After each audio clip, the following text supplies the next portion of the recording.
Hello, everyone, and welcome to the Cultured Pull List. This week, we have something a little bit different. Instead of focusing on a specific book, we're going to be talking with ComicsCuts, and we're going to be talking about the best comics that we're reading right now, the best comics of 2024. So, yeah, without further ado, let's just jump into it.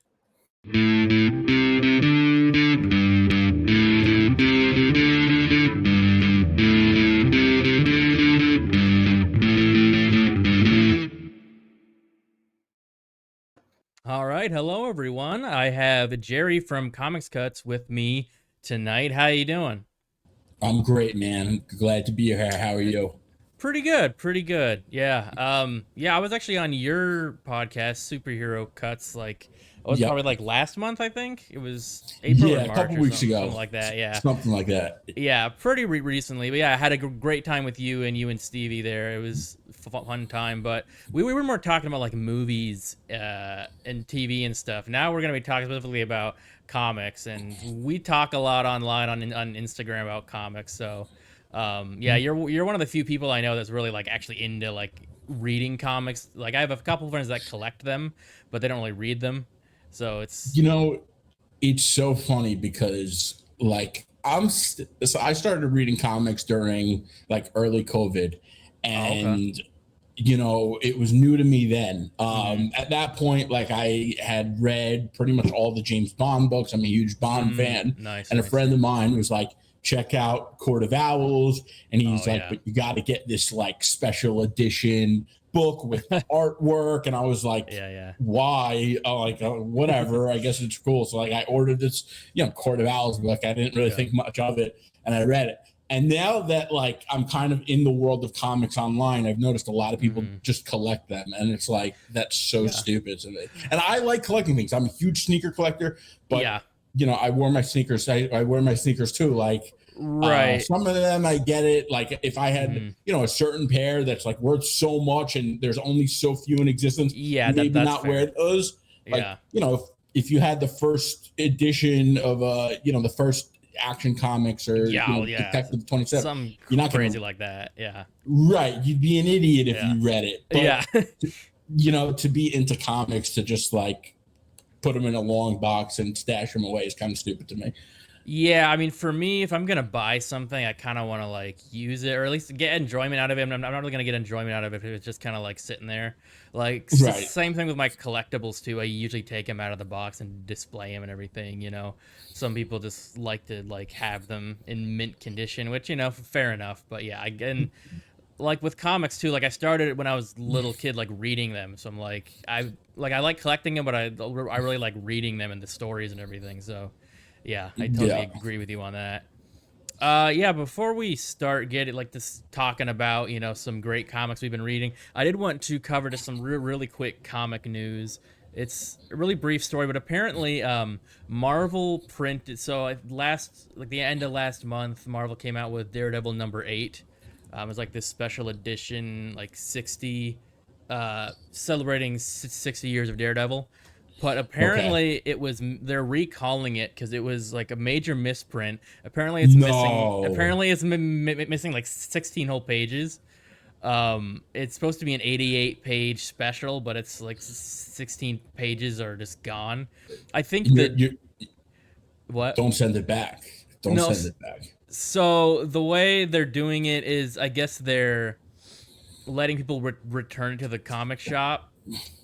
Um, I guess, but in May 22nd, so the 22nd of this month, they're coming out with like the reprints. But yeah, like honestly, now that you say that, I didn't even really think about keeping it, but it's not a terrible idea considering they're probably gonna. I don't know. It depends. Like if everyone You know, returns them, it's probably gonna be kind of rare. But so the reason I said don't is with Nike mm, and Jordans, if there is a manufactured flaw, mm-hmm, and there's thanks. If there's yeah, only so few of them, like people, those usually go up in value, like a right, lot. right. You That's know, true. Yeah. And here's the thing: if I had one of those, what I would Mm-hmm. do personally is I would spend the money, get another one of Oh, the, I'm planning and on doing that. Yeah. yeah, yeah. Yeah, Like because I I not want not that I to. know. I want to read the whole thing. Like there's 16 whole pages missing. Like damn, I definitely want to read the Yeah.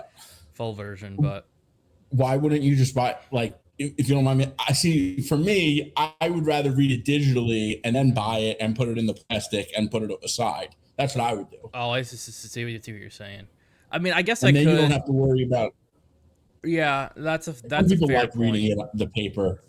Yeah, I kind of prefer the paper, like like I really like books, like actual hard copy books and stuff. They're just kind of Yeah, yeah, something about it. Like I'll write. I often read things digitally for this show because I don't want to have to buy like a graphic novel like every week, right, right. Yeah, and yeah, for I sure. can, but usually I can't. So what I do is like I have this app that I can do it like borrow books digitally, like through my library, basically.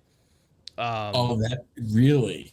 and I can technically find comics online if I have to, but they're usually like somebody just like scans them, puts them online. I don't know how legal that is, Uh, Yeah, yeah, so yeah, yeah, yeah. but I I know have you have like the what is it, Marvel Ultimate Marvel Unlimited and right? DC Infinite. They're great. Like, Yeah. you.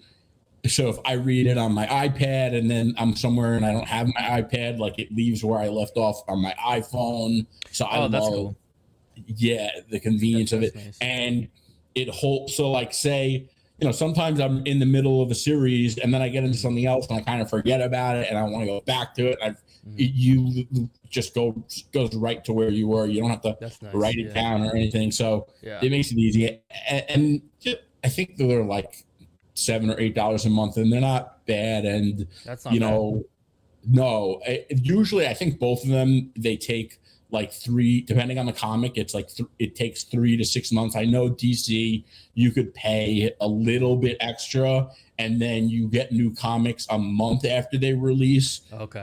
Which isn't bad. But like for Batman and Green Lantern, I'll buy those. Because Hmm. I'm just such big fans of both of them. Yeah. Yeah. Fair enough. Yeah. And I kind of have been reading so much digitally, and now I have my pull list, and all my pulls like are stacked up. Like I have them behind me. I have Uh-huh. some of them like at my parents' house, and I it's hard to keep track of. And now I'm like kind of Hmm. thinking I'm starting to buy digitally, and I'm like I kind of don't want to buy digital to own because like Yeah. I end up doing it because I want to read them digitally, but like then it sits there and I'm never going to read it again. And like I paid Yeah. $5 a book and like that adds up really quickly. So, you Right. know, I feel like the most cost effective way to read comics though is 100% the apps. And like if you are someone, I'm not a patient Hmm. person, like, but Yeah. if Yeah. No, that's yeah, yeah. if you are, that would be the best way to do it. Yeah, I mean, for me, like if I didn't already have like a huge comic collection, I'd Yeah, probably do something like that, but like I kind of just like adding to my collection and stuff. So, I don't know, yeah, but the thing is I would pay a lot less money. Like if I did it digitally, right, right. but like you said, I would also have to wait, like a month or so to like get the new comics, and I usually go like and get the newer comics I'm into like the day of. So, Right. I don't You know. know, Yeah, it's an expensive hobby. No. it definitely is. And like obviously there are ways to get around it. Like, I don't feel like I am shining a light on something that no one knows what it is. Mhm. I actually saw people on X like yesterday or 2 days ago kind Yeah. of like saying like, oh well, I don't like, I forget if it was Disney or DC, but they were like, Hmm. I don't like what this company's doing and they don't deserve my money, but I still want to read Batman or Spider-Man, whatever. I was like, that's terrible. Like, that's terrible. Yeah. They're you not stealing from them isn't supposed to be contingent on if you approve of what the company's doing. Yeah. Like, No, that's that's very great. true. Yeah, Also, yeah, also, it's like it's I don't know. It's kind of a very petty like act of rebellion, kind of. Like I'm gonna pirate yeah. this because you suck. I'm like, wait, so you're saying it sucks and yet you still want to read it? Like, how does Right, that make any sense? Like, okay, right. all Now right, that you say that, I'm pretty sure it was about Spider-Man because like everyone has some problem with modern Spider-Man comics in some I shape. know they're always, yeah, I know. Like It's I'm crazy. I'm kind of forgiving. Like as long as it doesn't like really suck, I'm like, yeah, that was a fun time. Like I think the newest Amazing series has been like up and down. I Um, agree. I don't think it's as bad as everyone's no, saying. no, and I actually got to talk briefly with the writer Zeb Wells at a con Oh, really? That's recently, I think awesome. in November. Yeah, he's a really nice guy, and it was kind of cool talking to him about That's that cool. and talking about like the whole Mary Jane thing, because everyone's like mad, like what did you do with him and Mary Jane, and like Yeah. it seems like the editors and like him like the kind of I guess they wanted him to have a different love interest because he's been with Mary Jane for so long. Which I mean, I guess, but like, just let the poor guy like live his life, and like have a good life. Yeah. Also, like, first of all, there was a time where I'm sure guys that were reading in like the 70s and 80s and Hmm. MJ came along and they were like, well, why don't you bring back Gwen Stacy from the dead? Like that was Yeah, definitely if they had X in the absolutely. 70s, I'm Yeah, sure that would have been trending, you know? yeah, And no, for sure. I always say with Stevie is Spider. It sucks because like we all love Peter and we want Peter to be happy, Hmm. but I feel like the main thing about Spider-Man is that he's not supposed to be happy, you Yeah, know? yeah. And what's interesting to me is it's kind of similar to like everyone understands that Bruce Wayne isn't supposed to be happy. Like Hmm. people get that and they Yeah, accept it, but they don't accept it with Peter. And I think that's yeah. more because Peter's more of a relatable character. So people Mm. want to see Peter be happy. Yeah, Like, that's fair. you know, Yeah. he's a teacher or he's like working. You see Hmm. him have a family life where Yeah. like Bruce, he's got Alfred and Dick and Damien. Like, Yeah, yeah, yeah. Yeah. there's no shot he's gonna be happy. Yeah, and I feel like with Spider-Man, like we've seen plenty of stories where he does marry Mary Jane, like the Renew Your Vows story. I mean, even in Yeah, like the '80s or whatever, they got married for a brief time, and then with the new Ultimate Spider-Man series, and I feel like it doesn't work. I mean, maybe it's too early to say, but I don't know if it really works long term. Like it works yeah. for like those mini series type stories, but You know, long term, I sorry. feel like no, you're good. I think a lot of with like Peter Parker is kind of like the drama of like how shitty his personal life is. I feel like that's where a lot of his, like the intriguing parts of his story come from.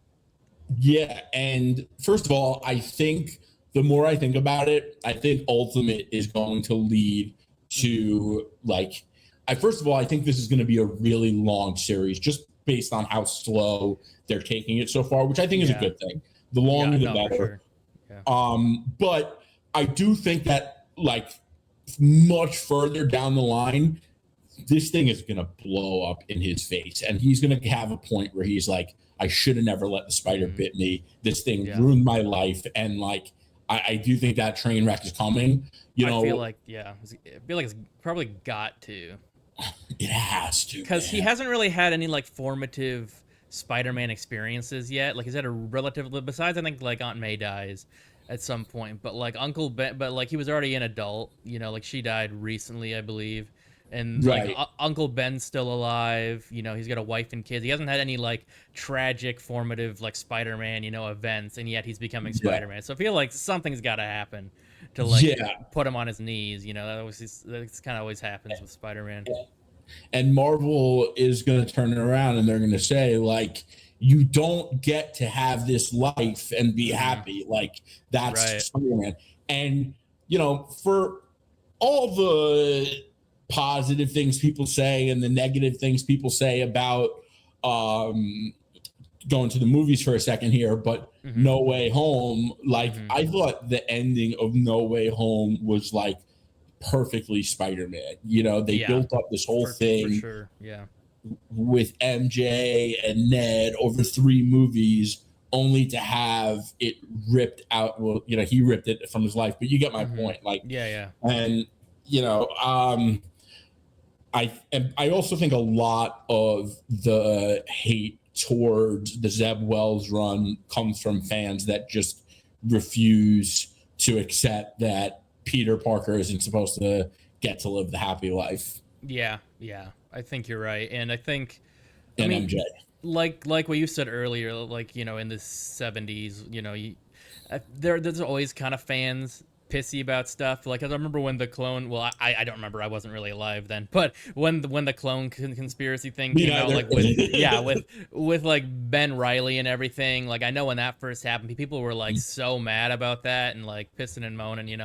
I know, like, to be fair, I think some of that was because they switched it around and was like, well, the Peter Parker you've known this whole time is actually the clone, and Ben Riley was the original, but then they switched it back. But the whole thing with like Ben Riley ended up being like a really beloved character eventually. So Yeah. I feel like with time, fans like either fans get used to it or new fans pick it up and be like, this is good. What are you guys talking about? Right. It's funny you say that because I love the Clone Wars and not Clone Wars, Clone Saga. Yeah, And, yeah. you know, I didn't really know what it was, but when I started to read like Chip Zdarsky's stuff, and at that point, I don't think I really had read much Spider-Man other than JMS. But I had read, and then I had read Chip Zdarsky's run, and at that point, I'm like, okay, I get the hype with Spider-Man comics. I always liked Spider-Man in the movies, but he wasn't. And now that I've read his comics, he's one of my favorites in the comics. But when I first started in comics, he wasn't like the top of the list of characters that I wanted to dive into. Sure. And Life Story was like where it really clicked for me. And Chip Zdarsky made the Clone Saga sounds so cool in that story, and I agree. I think people just don't like it because of the you've been reading the fake Spider-Man for all this time. Yeah, right. Yeah. Which I mean, they eventually changed it back anyway because of, I don't know if it was specifically because of fan backlash, but like they changed it back, so it's right. Yeah. Well, exactly. I think what they're doing with Ben Riley now, like with Chasm, is super interesting, and I think Chasm's pretty badass, honestly. Like it's a pretty interesting direction to go with Ben. I've been liking it so far. But I'm hoping he gets his own series. I know they're doing a series with Chasm and Kane. I think Kane's coming back, so there's. Oh, that's cool. Cool. I think that's coming out later this year, so that's gonna. I'm very much looking forward to that because Kane's really badass too. Like he's had like a few really cool arcs, and like when he became Scarlet Spider for a while, that was super cool too. For sure. Have you read Spectacular Spider-Man? I think we spoke actually about the first one. I've read the first two, like everything that's out so far. So the first two issues, yeah. Yeah, I gotta say the second issue, like, I didn't really like it's okay. I'm still gonna read the third, and I'm hoping it turns around. Like I think when we spoke, you said like the one thing. The writer is Greg Weisman. The one thing he did nail is the banter between. Yeah, that's the strongest thing I think in the whole book. Yeah, for sure. Which is probably like one of the harder things to grasp. So I have to imagine there's a bigger plot coming, but it hasn't really delivered for me so far. It seems like they are teasing something, but it seems like the main villain's Arcade. And like he just kind of an okay villain, so I don't know why, but maybe they're gonna make him more interesting going forward. Yeah, like I think it's fine, but I've honestly been enjoying like Amazing Spider-Man and Superior Spider-Man more than the Spectacular Spider-Man. I never read Superior. So I read Superior like when it first came out, like when Doc Ock first took over Peter's body and everything. I had been collecting Amazing pretty religiously, and then like they're like Amazing Spider-Man's ending with issue 700. I'm like, oh shoot. And then I pretty much collected like the entire Superior Spider-Man original run, which was really cool. And then so Superior is like 30 books. So you're telling me they stopped doing Amazing Spider-Man for 30 months or they did it bi-weekly for a year? I Like, think how it was long did they go bi-weekly without for it? a year. I believe it That's was about a year. crazy. Yeah, like then they totally sold it as like amazing is done, but then like a year and a half later they're like, just kidding, it's back. But Right. but yeah, so for like a whole like year and a half they were just doing Superior books. Well, that's Um why everyone read Superior. Like, yeah, right. Yeah, yeah, exactly, no one exactly. would have gave it a shot if ASM was going at the Probably. same time. Yeah. Probably, and like they kind of teased like a couple issues in that Peter was probably going to be back at some point because like he was part of his consciousness was hiding out in Doc Ock's brain or something. Right. Right. So I think also people were like latching out of the hope of like, oh, Peter's gonna be back of it, like eventually, but they kind of strung people along for like a year and a half. No, but it was really interesting, and it was like the That's same. crazy. It was the same guy who was writing Amazing at the time, Dan Slott, I believe. Okay. Yeah. So it didn't really if it felt like a continuing story. It didn't necessarily feel like a reboot. Yeah. Um, You know, but I think Dan Slott, like, it's funny because I think Zeb Wells has had a lot of up and downs in his run, but mhm, I would say the same for Dan Slott. Like, sure, a lot of Dan Slott's stories, I think, are like absolutely amazing. oh yeah, But then there's so many that are just like, you really yeah. thought this was a good idea, dude? Like, what the hell? Yeah, I think he did it for so long. It was just like bound to be like, like up and Yeah, down. that's fair. I've JMS went for a really long time. Yeah, J. Michael true. Straczynski. That's true. Yeah, yeah. Yeah. Yeah, I think Dan Slott, like I grew up a lot on his Spider-Man, like the Okay. main stories. Like I started reading the original like Stan Lee ones because I got like these ones that they reprinted and put in the newspaper when I was a little kid. So I Oh, like that's pretty cool. collected those things, and then I started like borrowing books from the library and stuff. But then I started reading like my library had a bunch of Dan Slott books. They like kept Right. ordering them when they came out, so I read like a lot of his run, and like the main like event stuff that happens is like so good. But yeah, sure, there's like a lot of filler, but I don't really remember that, to be honest. I mostly just remember like the big stuff, and like he introduced so many new characters that have become like kind of iconic now. Like a lot of Right. his characters show up in the Spider-Man video game, like the new ones and Yeah. everything. You know, what I always say is like the Sam Raimi Spider-Man movies Mm, feel like J. Michael Straczynski okay, Spider-Man, yeah. and the MCU stuff feels like Dan Slott. And I don't mean that as a diss, by the way. I just think that's what they No, I feel don't. like. And, Yeah, Dan yeah, I Slott get had that. plenty. Yeah, yeah, Yeah, no, I can totally see that. See that, yeah. Yeah, yeah. what do you think? What do you think the Amazing Spider-Man movies are most like then? Probably the That's Ultimate, a maybe. Like not new yeah. Ultimate, but old Ultimate, because that was kind of Like, like they took the most inspiration from the Ultimate universe of the early 2000s, I think, for those movies. yeah, they did switch up with the Gwen Stacy though. I mean, and I Sure. get why, because they wanted to. If they did MJ, people would have just complained that they're like the same movie. Yeah, Um, true.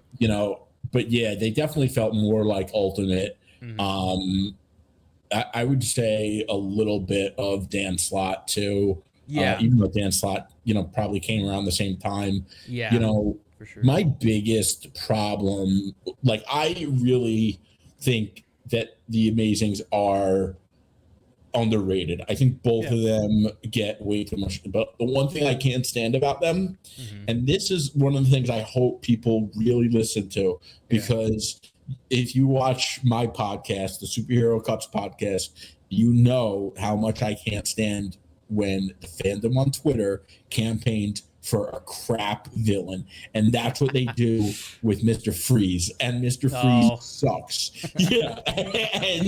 And it's like here we the go. Batman should have the Batman Part 2 should have Mr. Freeze, because there's like a lot of water, bro, and Mr. Freeze, Yeah, that is kind of stupid. That's a it's stupid argument.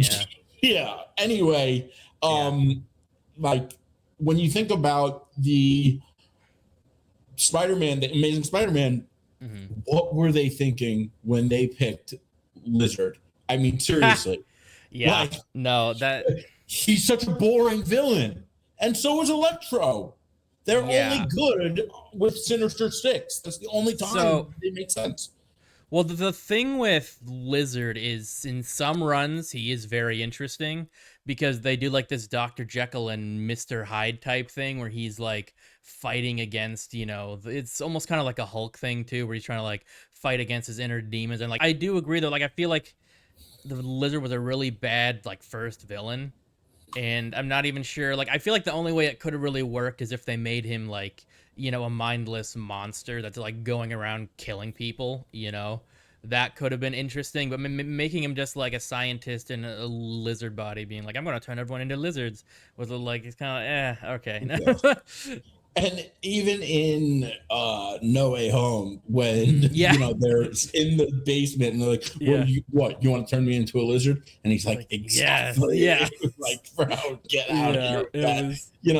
It's like, maybe if you're 6 years old, that's entertaining. And the other thing is, I do think they did a much better job with Lizard than most would be able to do. And Sure. when I eventually rewatched that movie after like reading comics and having a better understanding of Spider-Man, because I wanted to rewatch like everything after I read like a ton of comics, see how it holds up with my new perspective. And I remember like putting that movie on the back burner for a really long time because I was like, I just can't stand Blizzard. Like, he's just so boring.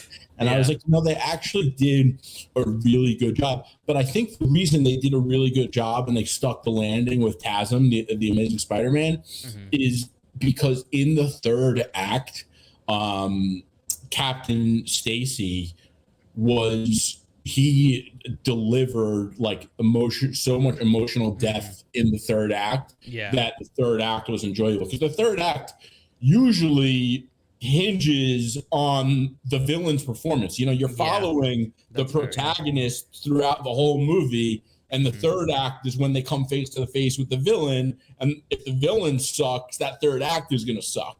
Right. Yeah, that's true.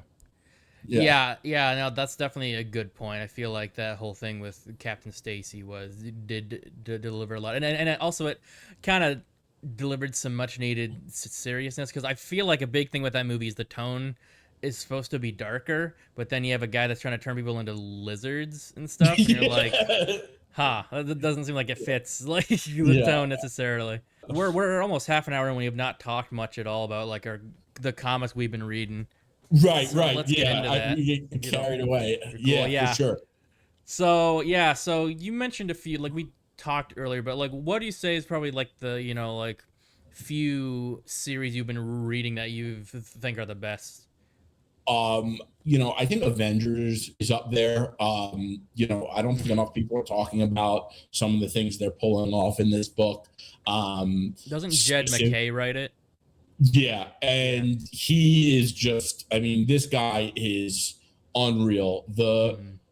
One of the coolest things is that like they ended up in this city, and this city is now a character that's like on the Avengers, and it's super cool.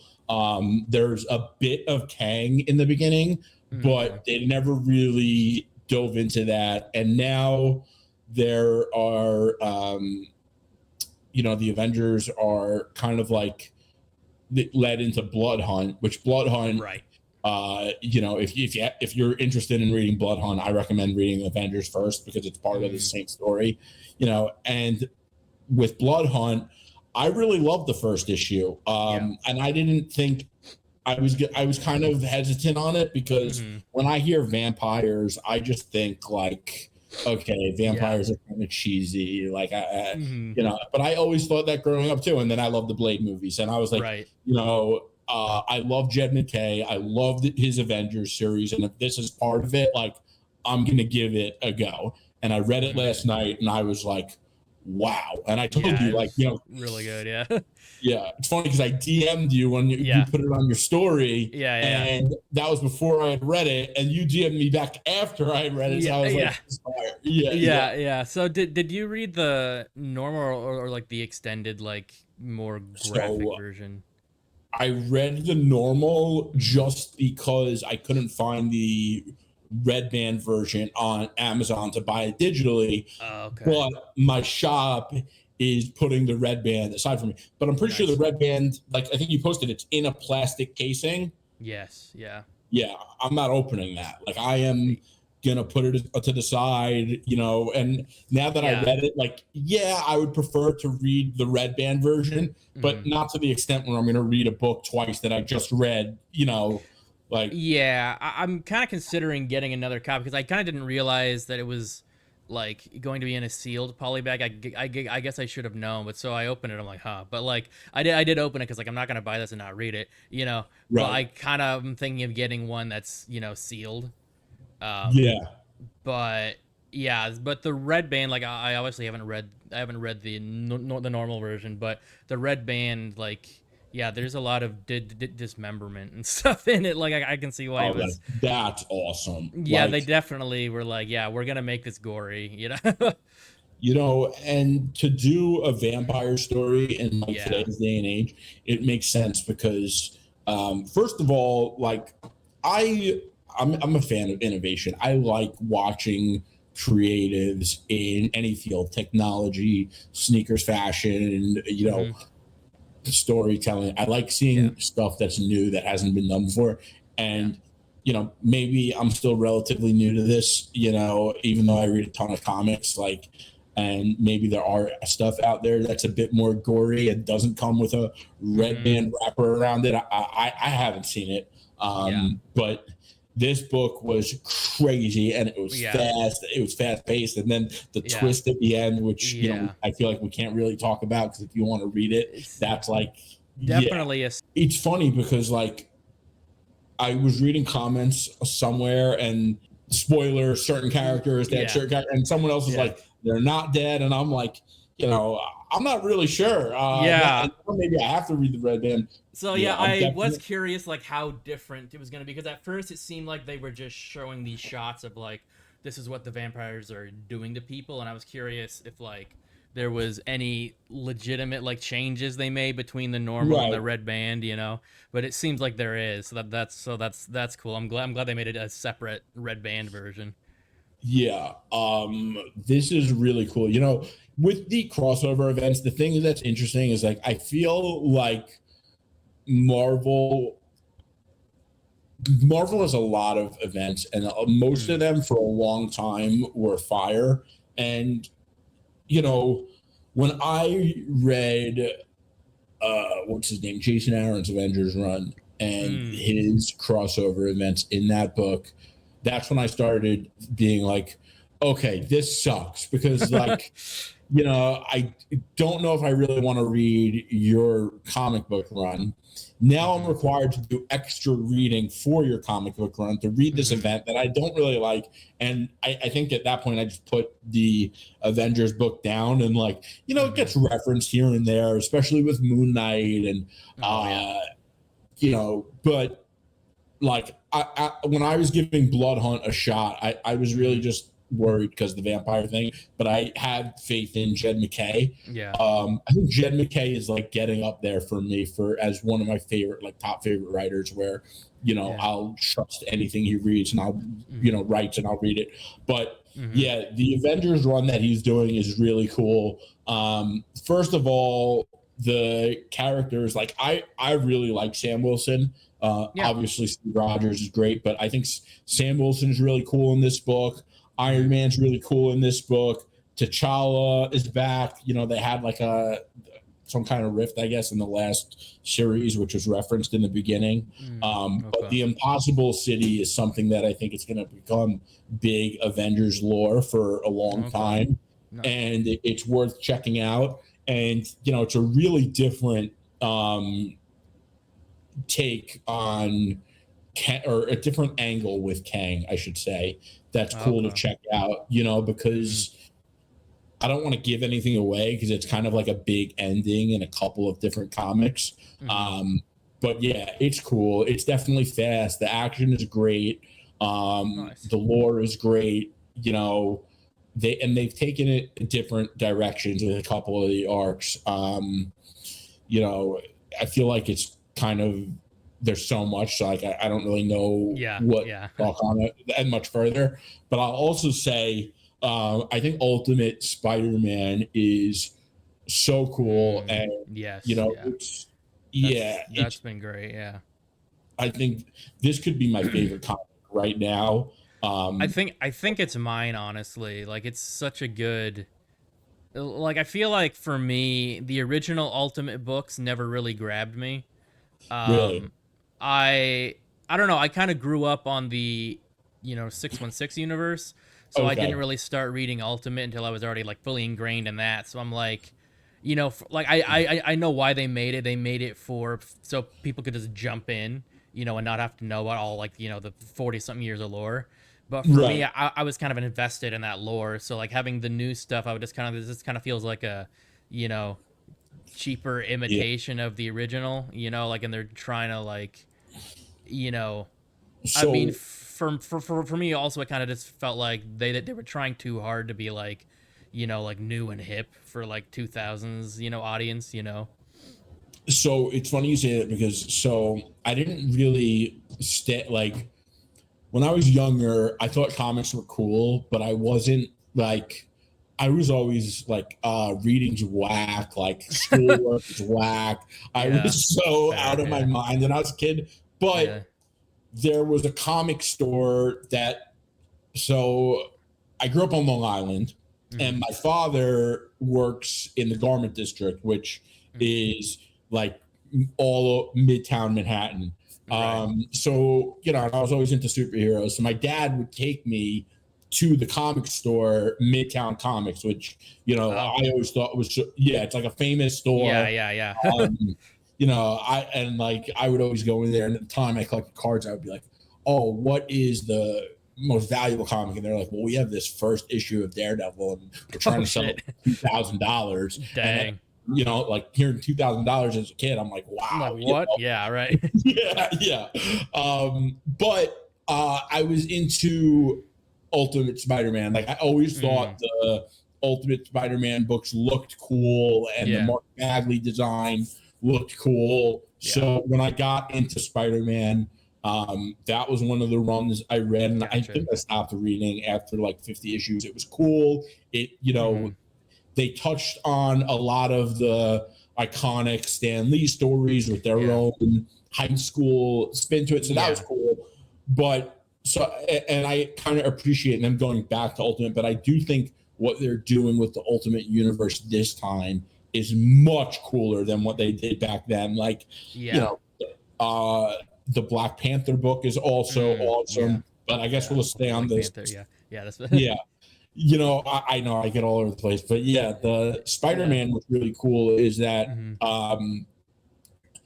the 20 years into the future Mm-hmm. allows them to tell a much more adult style of a Yeah, Spider-Man story that yeah. fans always wanted. Fans Mm-hmm. always wanted to see what it would be like to have Peter marry MJ. Right. And they put like the best creatives on the book. I mean, it's funny because Mm-hmm. when they announced that, so like 2 weeks before that, I was like, imagine if Jonathan Hickman wrote, and I think he is my number one favorite writer. Oh, no kidding. And Nice. yeah.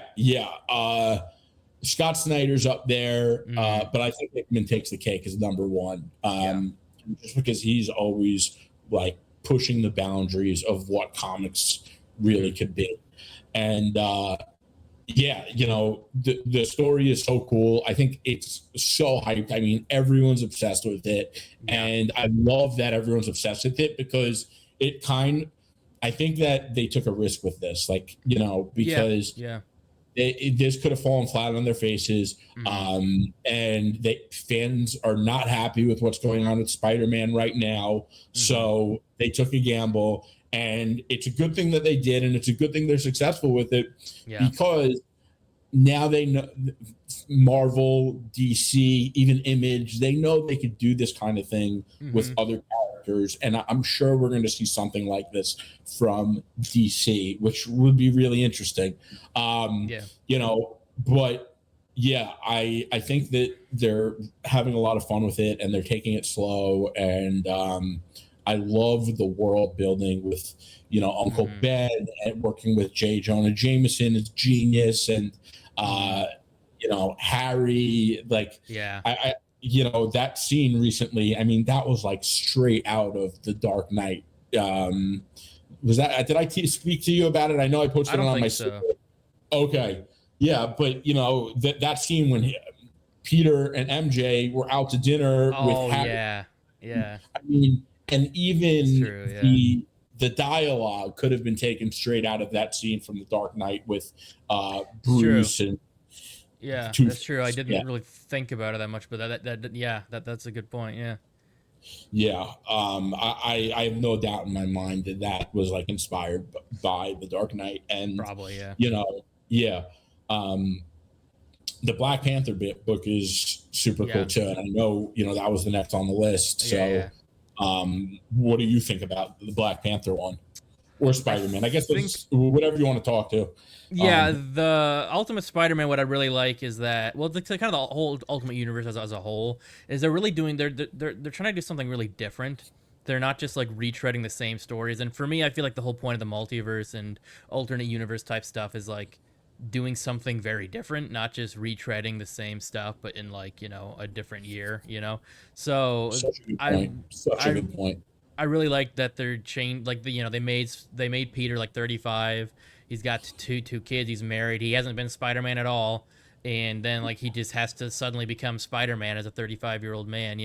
I think that's a really interesting route to take. I think making the Green Goblin like a vigilante type instead of like a villain is a really interesting way to go. And I really like all the designs in this in Ultimate Spider-Man. Like the Green Goblin armor looks really cool.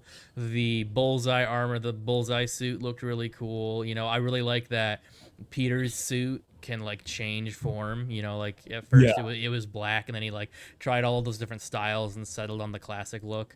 I think all that's cool. I think with just this whole universe. I recently read like that Ultimate Universe one shot. I think they did a second printing recently. As I was able to get my hands on it. Did you read Ultimate Invasion? Oh, I loved Ultimate Invasion. See, I haven't read that yet. On it, I'm reading it. Yeah. Yeah. So I'm planning. Yeah. I'm planning on covering it for the show, to be honest, soon. So okay. Because I think the graphic novel for it came out pretty recently, like the trade paperback. So I'll probably pick it up soon. But I think that came out. It's all on the app. That's true too. Yeah, that's true. Yeah.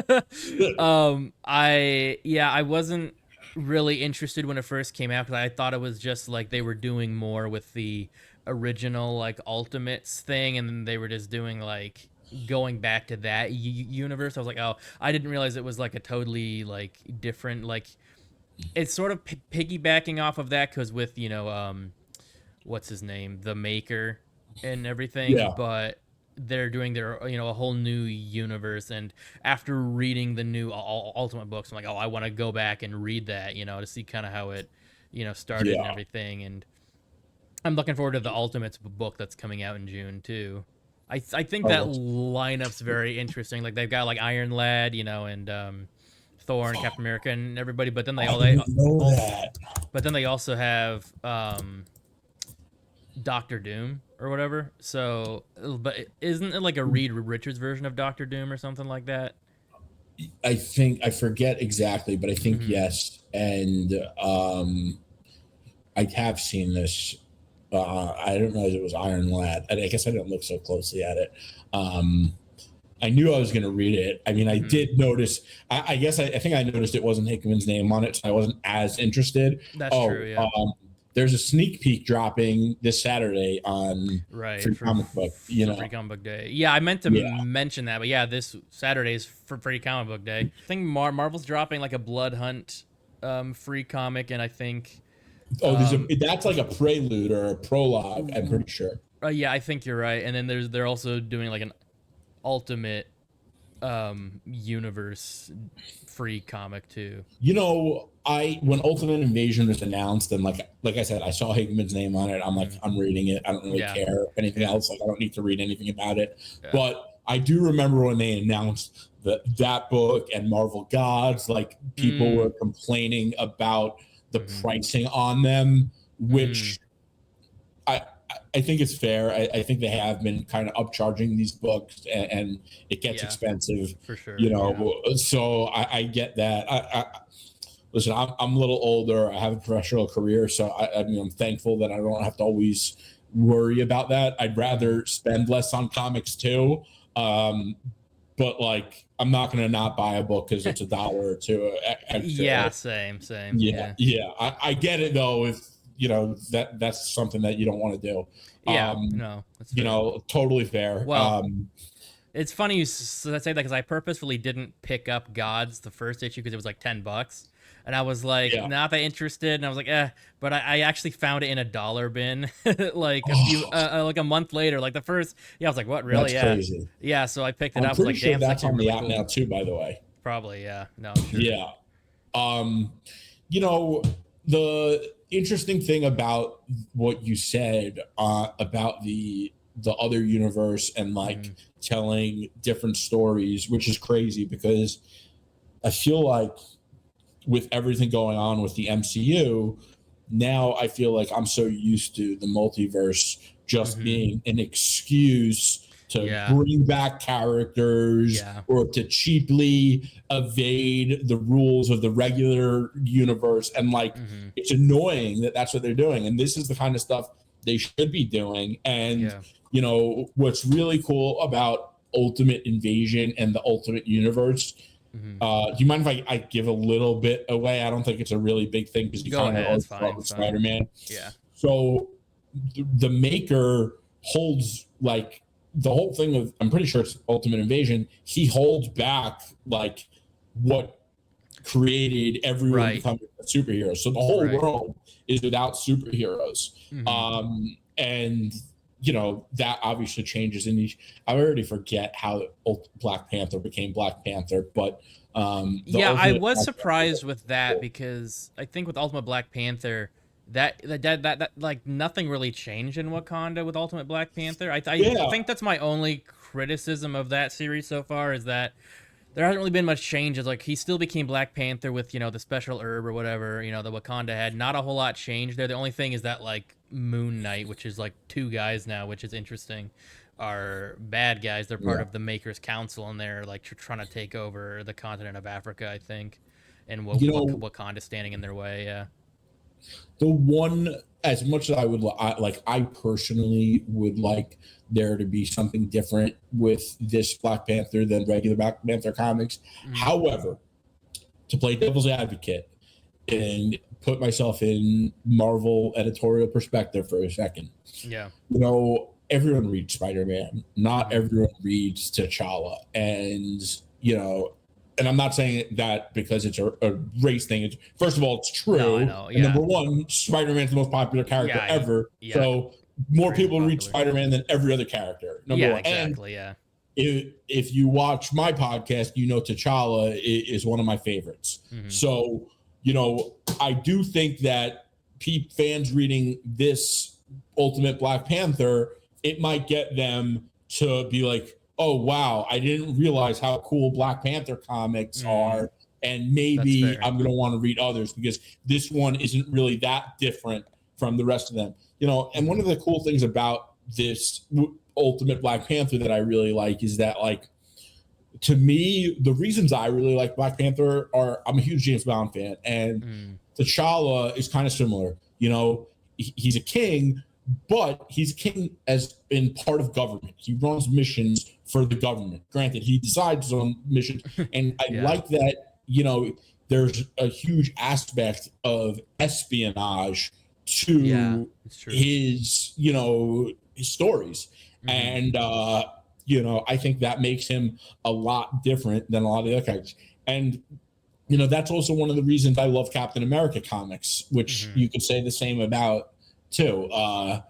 But yeah, On that note, I've been meaning to pick up the J. Michael Straczynski Captain America. Captain America is also one of my favorites, and J. Michael Straczynski. You know, I haven't read anything else other than his Spider-Man run, but his Spider-Man run is like in my top 5 of all time. Yeah, I think with Ultimate Black Panther, yeah, you made some good points. I do like what they're doing with Storm and Killmonger, where they're both like freedom fighters. I find that really interesting, and kind of detaching Storm from the X-Men and making her like more of a Black Panther character is really interesting, because like they got married at one point in the comics, but yeah, just kind of having Storm away from the X-Men and like being more like in a Black Panther comic by herself was a kind of a cool choice. I like what they're doing with that. I think they're going to be doing a lot more with Storm in comics and in the MCU. Yeah. Me too, which like I'm okay with, because I feel like she kind of got overlooked in like all the X-Men movies. Like she's there, but she doesn't get to do a whole lot. They didn't do a great job showing who she is as a character, and like 100% her agree. African heritage, So yeah, I hope they do a better job in the MCU. But I mean, they're doing a really cool job with her in X-Men '97. Yeah. So, yeah, it's incredible what they're doing with X-Men '97. I mean, Have you read the Chris Claremont X-Men? Yeah, I've read like a lot back in the day. Like there's like this big like essential X-Men book that I got from the library. It was black and white, cool. like all the essential ones. They reprint them in black and white. But so I read like that whole thing. Wow. I've read some of the like New Mutant Chris Claremont run, stuff like that. So honestly, I'm most familiar probably with his era of the X-Men from the comics. My local shop clerk, Dan at Grasshopper Comics, shout out Grasshopper Comics. If but yeah, he's always told me to read it. And now like X-Men '97 came out, and I'm like, damn, I really got to read this. And then I sent Stevie a list that I had ChatGPT put together for me of like all the hit story arcs that like you really need to read. And we're both reading that. Nice. It's a lot, but it's cool. I don't always like the outdated comics, because like the writing is so much cooler nowadays. But like sometimes you just have to experience a certain story, and like I feel like Claremont X-Men is one of those. Absolutely. And I feel like there are definitely comics where the writing is kind of timeless, like even though it's set in like a, an older time, like it's I feel like sometimes the writing kind of transcends, where it came from. 100%. Going back briefly to what we were talking about with like alternate universes and multiverse, I feel like in the comics, DC has kind of had a leg up on Marvel with that for a long time, because they've done a lot of like Elseworld stuff for like decades at this point. Where especially like with Batman, but they've done things where like the other universe is like completely different. Like Gotham by Gaslight is like I've never read that, but I've always meant to. Yeah, it's like Batman if it was set in like, I think it's like Victorian era. I think it's like that, and it's very interesting. And like he takes on Jack the Ripper. That's so cool. Yeah, it's very interesting that whole thing. They've done a lot of really interesting alternate universe, like even Kingdom Come was kind of I think that's part of Elseworlds. I think with a story like that, it has to be Elseworlds, because they can't show you how the story ends. Yeah, exactly. To sell these comics, I will say, and listen, I love DC, but I do think Marvel does a better job of like fledging out long quality runs on their top characters than DC was. I mean, look at someone like The Flash. You can't really find that many great Barry Allen comics, and like that's annoying. Batman obviously has a number of great runs. Absolutely. Superman, but Green Lantern, as much as I love him, like I feel like they could step it up in that field too. I guess Marvel has that issue. I was going to say, sometimes some are good, some are bad, but the same happens with Marvel. Marvel let Jason Aaron write Avengers for like 80 issues, and that was like the worst run ever. I find it really interesting, because like I haven't read that run, but I'd really like Jason Aaron's like work on the Punisher. Okay. But yeah, but I haven't read that Avengers run at all, so I Yeah. don't know. But I find that interesting that it sucked. No. Yeah, like I really, really wanted to like it, and I haven't read much of Jason Aaron, but he has a great reputation, and like Yeah. remember reading people saying on Reddit that they were like so surprised that they didn't like his Avengers because they love Hmm. everything else he's written, and but his Yeah. Avengers sticks out. So I Hmm. know I'm not alone in that the fans that didn't like his Avengers. Yeah, I think with DC as well, and I think Marvel has this issue with Spider-Man. With DC, they just have too many damn series for each character. Like Superman has at least like 2 or 3 series going on. Batman has like 4 or 5 now, Right, and right. some of them are connected, some of them are just, like it's hard to tell which is going to be the good series. I feel like with Superman, like I've been reading, like I read like last year's Action Comics. I really like Philip Kennedy Johnson's work on Superman. He's done the last few years. He's Okay. done a really good job. Like he did the War World saga I haven't with read it. So I Superman. got to check that out. It's very cool, and what he was doing last year was really cool too. He left Action Comics a couple months ago, but and I actually, funny mention it, Jason Aaron wrote, I think, a 3 issue arc with Superman, and that was pretty cool. Um, Okay. it was like Bizarro basically like learned magic, and he put like Oh, this. yeah. He That he sounds he crazy. he put a spell on Metropolis that turned everyone into like a Bizarro version, and it was pretty No. interesting. Oh, man. Yeah, That that was a does sound great. That sounds awesome, actually. that was really, like, I've really been enjoying the recent Superman comics, and then Joshua Williamson started a new Superman relaunch last year, and that's been He's really great. cool He's a too. great Yeah, writer. Like, I yeah, think for he's one of sure. the top guys at DC right now, and they're Yeah, certainly giving him a lot to work with, which is cool. they are. Um, you know, I feel like they also have guys that write a character really well, and like Hmm. they, for some reason or another, move that writer off that Yeah, book. to Like, something else. Yeah, and you know, it just isn't the same after yeah, that. and sometimes that writer may have done a long run. Like James Tinian did Detective, and then he did Hmm. Batman, and you know, if that was a Marvel situation, Marvel would have been like, listen, stay on. Like they kept Hmm. Dan Slott on for like 12 years. Yeah. Like they could have kept Tinian on. I don't know why they didn't. Hmm. I mean, it's great that they have Zdarsky on it now. Yeah. But I'm starting to worry they're going to pull him off it soon. Like, I know. yeah, it's been a Yeah. while. Like, and I know it All doesn't right. feel like it because the second the comic comes out, we all read it. But Hmm.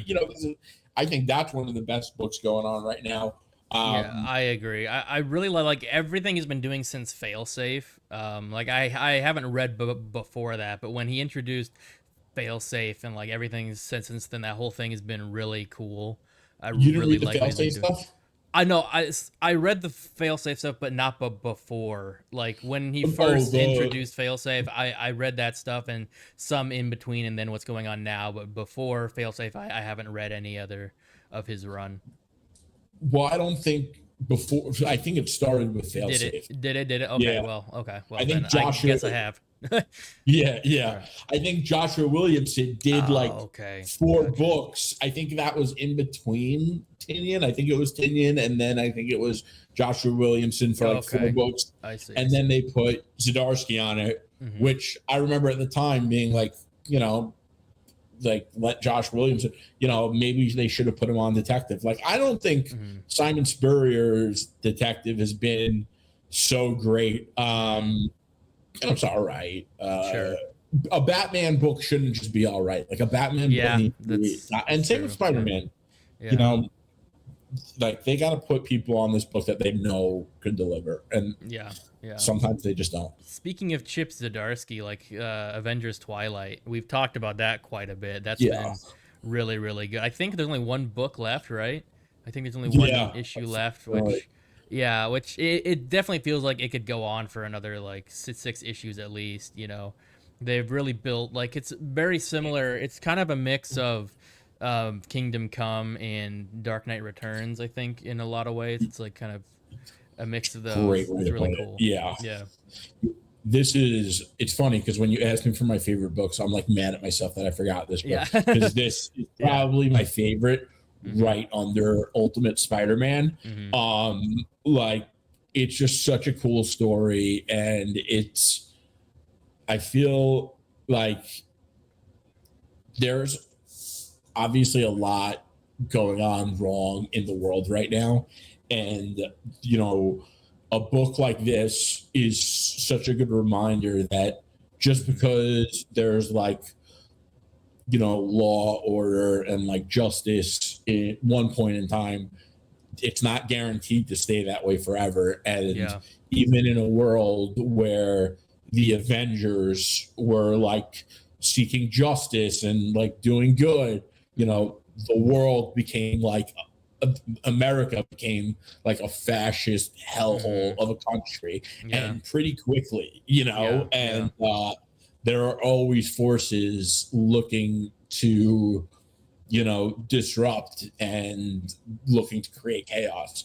And it's also really cool to see, like, from Captain. I think Captain America was the perfect choice Yeah. to make the protagonist of this book. Like, I agree. you know, the other thing that there are a couple characters that you can say, like, I could say I will always agree with Captain America. I think Captain America, I know, yeah. like, he always makes the right choice. Yeah. And you know, that's why he's the perfect person for this book, and the perfect person to bring together this Avengers team in like a dystopian fascist future, you know. Yeah, 100%. I think in a way he's kind of like DC's or Marvel's Superman. Like, he kind of always has been kind of like that moral compass of the Marvel 100%. universe. So I think bringing him in as like, and when I first picked up the book, you know, I saw like the new suit with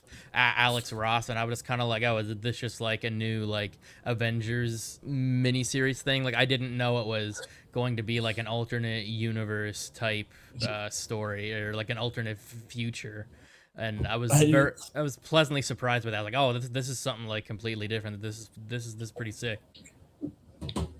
I was so pleasantly surprised. Yeah. And you know, I was like, listen, Avengers, Chip Zdarsky. I was like, book of your, and I'm not like one of these guys that like reads about the book before I buy it. I either read about the book because I'm reading about what to find on Reddit or ChatGPT, or I'm asking someone, or I see it pop up on a new comics list. Oh, I like this character or the Avengers and the writer. You know, I had no idea I was in for a certified banger. And by the way, me neither. I'm not someone who like overuses the fascist word. Like, I mean, in Avengers Twilight, it's quite literally like you're living under a government that is very tyrannical. Like, that's what I mean when I say fascist. I don't mean something I don't like politically because I disagree with it, you know. You know, but, I mean, like Red Skull's involved. You know, he's like, exactly. You know, there's gonna be some actual fascism going on when he's when he's in the picture, right? And James Stark, which is Tony Stark's son in the future, like super cool. You know, I'm starting to think like there's got to be something coming. There's no way they wrote and created such a cool concept, such a cool story for a one-off 6-book, like, forget about it, we'll never talk about it again. I hope not. There's got to be more. Yeah, there's got to be. Yeah, like Kingdom Come, you know, was also 6 books, but it came out like 30 years ago, and it was in the 90s in a completely different time, you know. And they're doing other stuff like Mark Waid, who wrote that. He's writing the current World's Finest series, and he's been bringing back like Kingdom Come stuff in that. So like I think I saw something on that on the app actually. Yeah, That was World's Finest. the new one. I don't love it. I've only picked up a few issues. I feel like they're just kind of a little bit too mundane, I guess. Like they're just kind of like Superman and Batman on adventures, haha. You know, kind of like Right. I'm just kind of like, you know, some people might love that. I don't, you know. I think Mark Waid did an amazing job on like Kingdom Come, but it doesn't have that vibe. I think I only grabbed the Okay. ones that were like seemed like they were Kingdom Come adjacent, you know. Right. Right. But and that was interesting what they did with Kingdom Come, because they did like they showed, I think where is it Gog or Magog, the one guy who like Oh, it's Magog. Magog, they show his origin, and he's like from an alternate universe, and then he Okay. shows up. He kind of like crash lands in the main universe, and Superman kind of like trains him for a bit, but then somehow he gets teleported to the, you know, he gets taken to the Kingdom Come universe, and Right. that's where Right. he goes. And so yeah, I thought it was interesting that they actually like had an origin, like they Mark Waid created an origin for him. Yeah, that's pretty cool. Um, Mark Waid's a great writer. I mean, oh yeah, absolutely, yeah, yeah, you'd be hard pressed to find a story he wrote that's like bad. I yeah, guess right, exactly, yeah, might be one of them, but yeah. I don't, yeah. I did want to ask a couple because there are a couple that I haven't read so much. So like, how much of the yeah. Green Lantern series have you read so far? The new I one. think I read all of it so far, Okay. actually. Okay. How Yeah. so I got issue 1, then I got issue 10 because it ties in with the House of Brainiac thing, which by the way, the House of Brainiac thing has been really cool so far. Like I think it's some of the coolest Superman stuff they do. I mean, like just the art itself like really grabs me. Yeah. It's really badass, but it's basically like there's almost like a council of Brainiacs or something that they're That's doing. crazy. Yeah, and they're like enlisting like the Zarnians or whatever, like the um Lobos race. Like I guess they found some that survived and have been, there's like an army of Lobos basically, which you can see here. Yeah, so Yeah. that's been pretty interesting. So but yeah, so I've only read issue 1 and 10 of Green Lantern so far. So like how is it so far? I love it. Yeah, it's I really good. think Yeah. what's great about it is that I think it starts off like it doesn't take itself too seriously. It Mm-hmm. has fun. Yeah. It feels light. But as it goes on, the story becomes a little bit more serious. Mm-hmm. And, especially when Sinestro comes into play. But I really like Sure. the there are some introspective moments with Hal and Yeah. where he's at in his life, especially in reference to, uh, you know, what he's going to do about Carol Ferris and her new Yeah. relationship, Right. Right. which I think is really great. And I got to check who wrote it, but whoever did a great job of it because, like, he incorporates moments like that and then banter with Kilowog and then banter with Kilowog when, like, they're in a really serious Mm-hmm. situation and it is about to get really violent. And then when Sinestro comes into play, but the writing on it is like incredible. There's one of my Instagram posts which I'll show you right now that, like, so if you're watching it, I post like screenshots of comics that I Yeah. read and like, and I think other people will like too. But anyway, there's this really cool photo, and I guess it's not showing well because of my green screen, Uh, but I can kind you of see it. know, Yeah. I'll read it real quick. So, why aren't you happy, Hal? Well, maybe it's because the woman you love is down there with someone else, which is her choice, buddy, and you need to honor it. Mm. What is it Sting said? If you love someone, set them free. Goodbye, Carol. I hope you find the happiness I couldn't give you. And then he goes, enough with the sap, Jordan. Let's see how fast the drink take you to Ola. And I just thought that was Nice. so cool. Like, Yeah, that's great. yeah, like that's why Hal Jordan's the man. Like, he always like turns it back to being in the man. So the Sinestro stuff I think is about to be really good just because the writing on Yeah. the characters like is just so perfect so far that I feel like and I'm blanking on the name of the writer, but is probably someone I should pay closer attention to. It's Jeremy Adams. Yes, yes. So, I the Sinestro stuff's going to come into play, and like Green Lantern lore, I mean, that could be its own universe to begin with. So I'm really excited for that. Just because he nailed Hal, he nailed Carol, he nailed Kilowog, and there are a couple other characters that pop up here and there. But yeah, it's really cool. I think there was a time where he didn't have the ring for a bit, and he had to get the ring, and there was a different battery that charged it.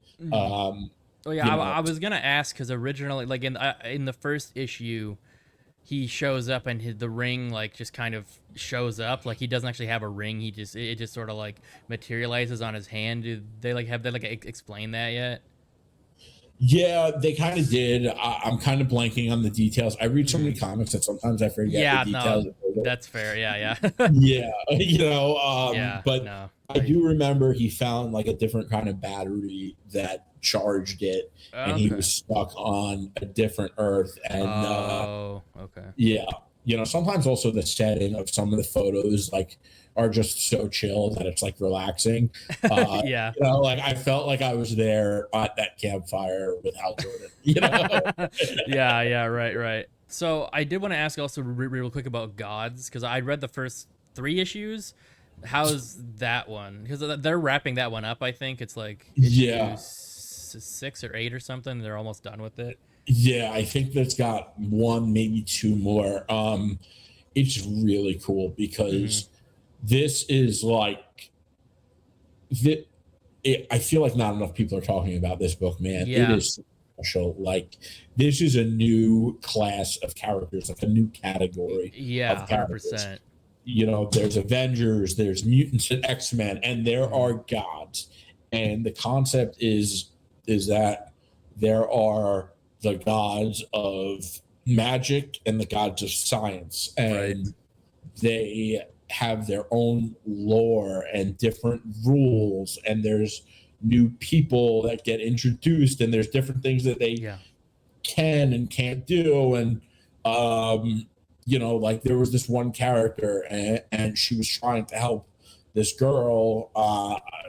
The character's name was Aiko, and and she was trying to help this girl, and she helped this girl, but what the girl had to do in this like library of worlds, and she had to go into this one room and do this like tribulation trial, and once she did it, she didn't know that she's never going to be able to be a god and converse with the powers that be. And it's like there's so many different laws and order that go into this, and the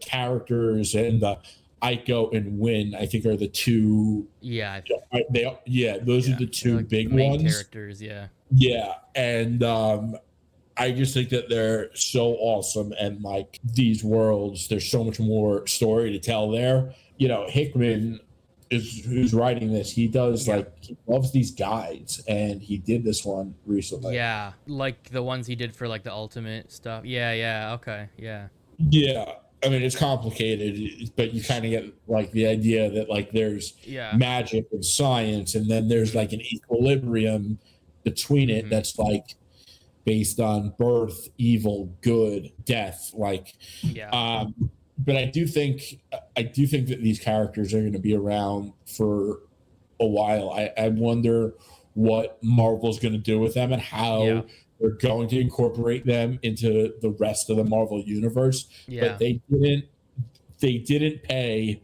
Jonathan Hickman to create them and this story for it to be a one-off thing, never to be seen again.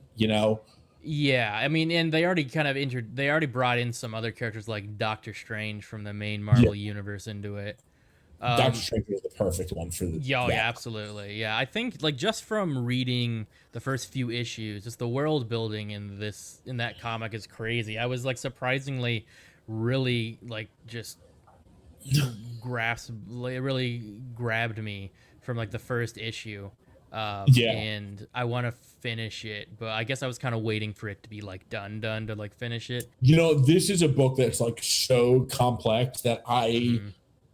now that, like you said, you're gonna wait it, like I am probably gonna reread the whole thing Yeah, like in one shot, yeah. um just because it's much easier to follow a book that way. Like, Hmm. it's much easier, especially like remembering the details and everything. Yeah. There's so many good comics coming out, and like I thought it'd be cool to talk about those, because especially to get views. But Hmm. it's also much easier to read better to read a comic when you could binge through it. Like, Yeah, my 100%. guy Dan at Grasshopper Comics, like I'm always like, hey, did you read this? He's like, yeah, I'm waiting to the end. I'm gonna, Yeah, so I can read yeah. them all in one shot. Like, it's a way to do it. Yeah, there are a lot of times where I'll get to like issue, 6 or 7 of an arc, and I'm like, I don't even really remember what happened in issue 1 at this point. Like it's been like six Yeah, months. right, Like right. yeah, like I feel like there are some series you can read like one issue at a time. Okay, but then there are some that are like a really complex story that it's really hard to read like 1 month after the other. Yeah, and first of all, like me, who started reading comics in COVID, Hmm. especially on the apps on an iPad, Yeah, yeah. like I read the Scott Snyder Batman, the Jonathan Mm, Hickman Avengers, and I hmm. got to binge those, and now I have to like Yeah, wait for new comics. yeah. Like, like, I know. Yeah, right. I No. still find comics that I binge, and then I have my ones Hmm. that come out on Tuesday or Wednesday. Yeah, You yeah. know, I think I'm going to go back to reading, because I didn't finish it, but Bendis Mm. Daredevil, I'm going to go back, but I think I'm going to Oh, start nice. Yeah. from the beginning, just because I forget what happened at this point. Yeah. But I always meant to finish that, especially because the secret identity getting exposed, that stuff's Hmm. crazy. That whole era, I recently picked up a bunch of that era of Okay. Daredevil comics. I've been reading. I read those like last year. This is very good. Just that whole, Yeah. yeah. Just like I had always heard of that storyline, but actually reading it is definitely worth it. It really just kind of fleshes it out and everything. It just, yeah, it's definitely an experience. Yeah, and I feel like in Daredevil, that story is probably the most, in my experience, I think that's the most referenced one, is when his secret identity got exposed. Yeah, I did just want to ask you before we wrap things up. Do you have any particular comics you're looking forward to that are coming out this year that you know of, like any series or events or just anything in particular? You know, I wish I did. Like, I Yeah. should pay attention more to what's coming out. I think there might be one thing that I wrote. Hmm. I don't even think I wrote it down. I actually think there's this guy I follow, and he has a very similar taste to me. Hmm. Uh, I guess I'll throw him a shout out. His name's Dano, Dano _ Cosmic. Hmm. I'll send you his profile. I'll send Michael. Yeah. And yeah, what did he say? The kid recently. Yeah, I will say that is the advantage to print comics is they always have a bunch of ads in them that like advertise, the stuff that's coming up in the next few months or whatever. Like in Right. April we got a new Blade thing. I never thought about that. Oh, Annihilation 2099 sounded cool. Oh, that Yeah. does sound cool. Yeah, no, I wish I did. What about you? Do Yeah. you have any upcoming stuff you're looking forward to that I should know about? For me, I'm definitely looking forward to the new X-Men series that are coming out this summer. They've been doing Oh like some yeah, crazy stuff with X-Men recently. There's like 5 or 6 different X-Men series, but it's all like one big like extinction level event basically for the I X-Men. Um, see. I wish I was read up on X-Men mhm, to like enjoy this, but what I want to do is, so I started reading the Hickman's X-Men just because I love Hickman. I was like, yeah, yeah. this is crazy. There's too many of them. I can't keep I up with what's know, I going know. on. Yeah, And that's when I was like, okay, I need to just read Chris Claremont's X-Men, yeah. because ChatGPT put a list.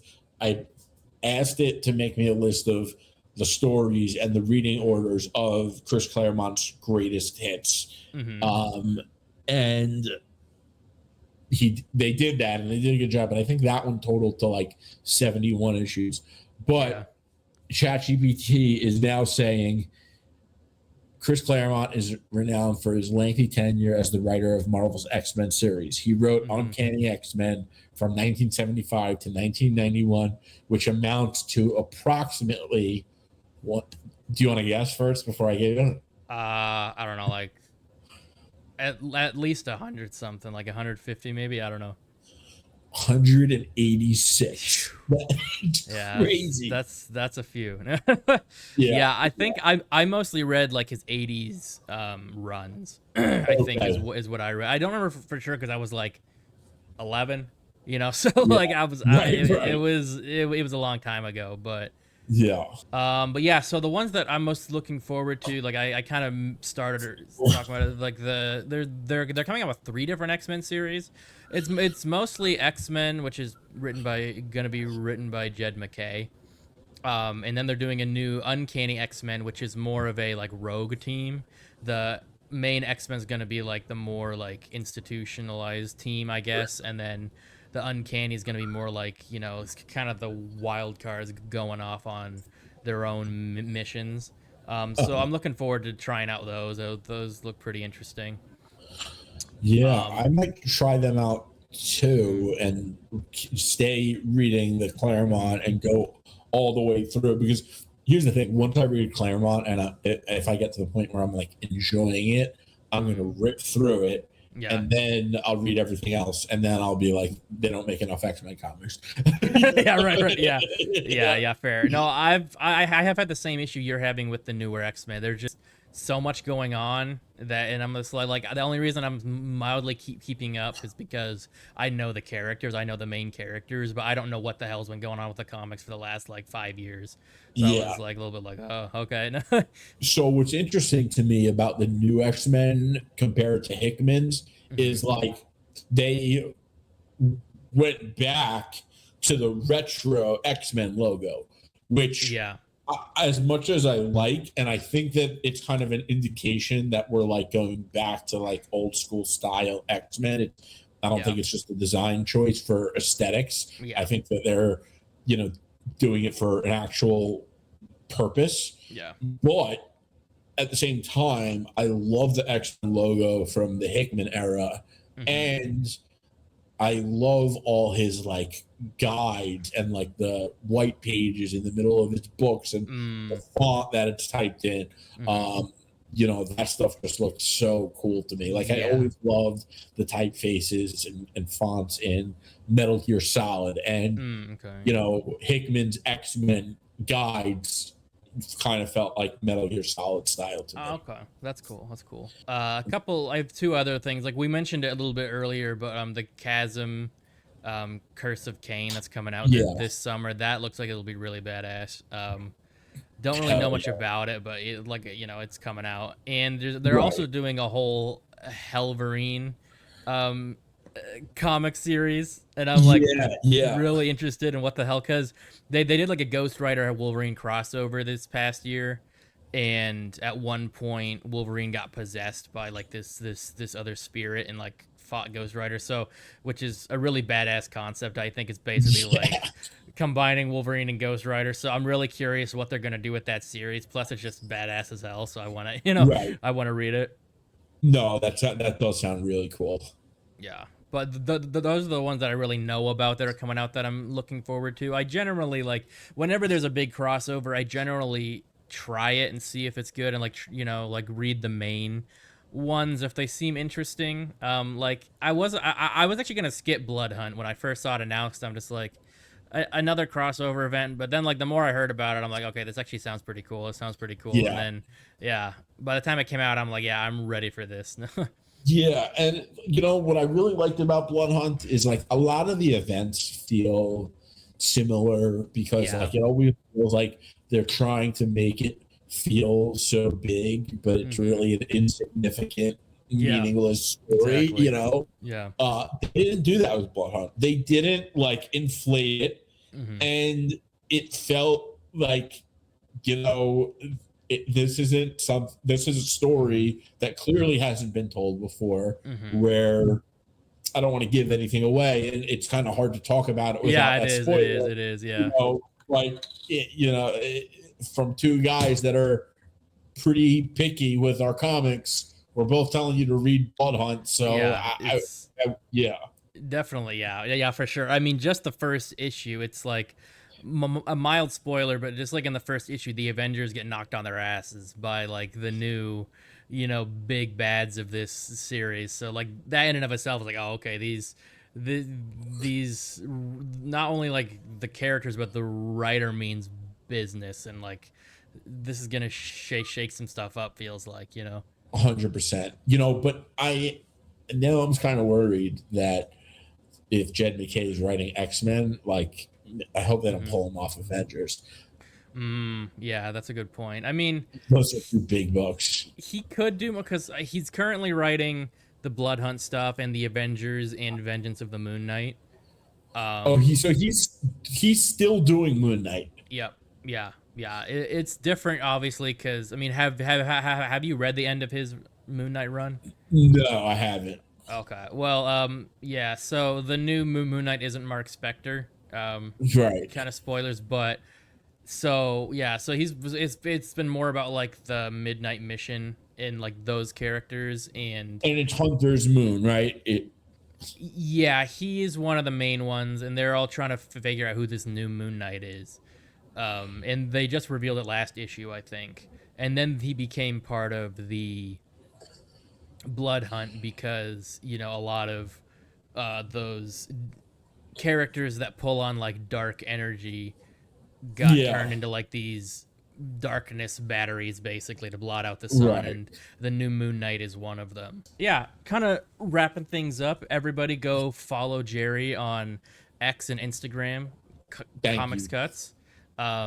Definitely, he posts a lot of great content. I've really been enjoying your stuff on Instagram, just constant comic stuff, and like sometimes like you'll post something and I'm like, oh, I've never seen that, and sometimes you post something and I'm like, I just read that and I thought that was awesome too. Yeah, thank you. Sometimes I want to post things that like, but they don't fit the grid, and I gotta find stuff that fits the grid right.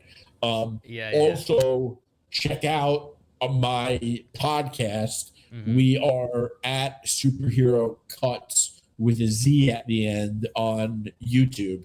We post every single day, and our show is all about comic book movies, comic shows, and all stuff. But on Instagram, it's just stuff from comics. So, and Twitter too. Definitely check out SuperheroCutz, and if you haven't, check out the episode I was on a few weeks ago. Absolutely. We had a blast. That was a lot of fun. Yeah. So yeah, thanks so much for being on the show. Definitely have to have you back on again soon. Thanks for having me, bro. Anytime. This was awesome. I had a blast. Yeah, me too, man. It's not a whole lot of people I can talk this much about comics with, so glad we could do this. Yeah, me too, man.